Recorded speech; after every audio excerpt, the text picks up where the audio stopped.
Hello, my name is Carmen Bellows, co-founder of The Great Lesser Known, a website that illuminates lesser-known artists in Middle Tennessee. Today I have the great pleasure of speaking with Grant Cooley, artist and illustrator. Hi, Grant. Hi, Carmen. Hi. Thank you so much for taking the time to speak with me today. My pleasure. My first question is are you from Middle Tennessee, or if you're not, how did you get to Middle Tennessee? Well, I've lived here for most of my life. I moved here when I was 7 from California. My dad's a musician, so we moved out here. He was working for Reba McEntire at the time and all kinds of industry stuff. So, you know, I've been here for a while. High school, Middle Tennessee and McGavick, MTSU alumni. So, you know, been here for a moment. For a moment. And how did you become interested in art? It would have to be my mom. She was an illustrator when I was younger and has done all sorts of illustrative things, seamstress. Now she does book arts and handmade papers, but it would have to have come from there. She was always very encouraging and not pushy, but just imbued me with a love of art. My dad being a musician, it's just a very arts-friendly household. And that's wonderful. Yeah. There's nothing like just being encouraged to spark that flame, for good or ill, and get you going. Yeah. And how is your career going? How has it been developing? Is it moving along the way you want to? Is it? That's always a good question. You never know exactly how it should or will end up, and that's been a big lesson to learn. I thought I'd be doing all these weird and wild and wonderful things, and I am doing weird and wild and wonderful things, but more unexpected. So it's going really well. I'm really excited about it. Shown here in a few galleries here in Nashville, and that's been a blast. I'm not doing as many conventions. I used to do a lot of conventions, doing art demos, illustration events. Just got back from a great one in Pennsylvania, and yeah, I mean, artistically, I feel like I've really rounded a bend recently that is amazing. It's exciting, engaging to me.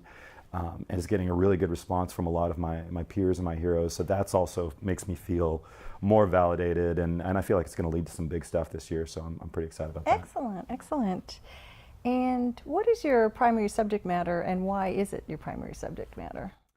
Well, this painting's pretty indicative of it. Figurative stuff. That's a big, loose term there, but I love painting the figure, especially faces, portraits. I mean, that's an easy one. But it's finding the unexpected moments. It's finding that hidden thing, or creating something that maybe wasn't there to begin with.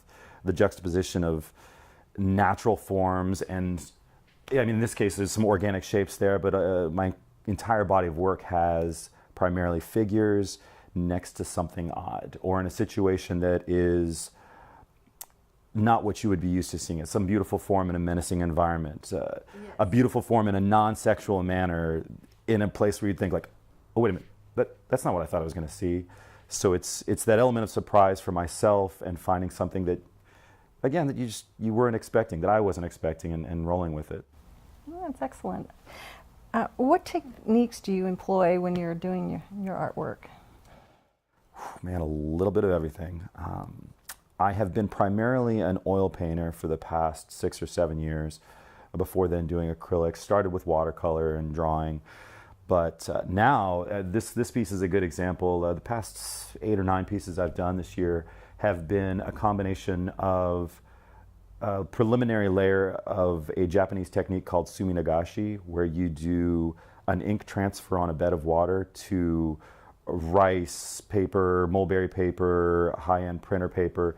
It transfers the pattern. So it's very organic. The whole thing, you have very little control over it, and I love that, because even before this I was doing acrylic splatters and textures, painting over comic book pages to provide, again, that unexpected. I didn't plan this, now what am I going to do with it? So now I'm doing these suminagashi things, and it provides this delicate, fanciful environment to work in, and a lot of this stuff is just exploring that and finding a pattern within it, sometimes superimposing a concept over that because it sparks that, or it seems to fit.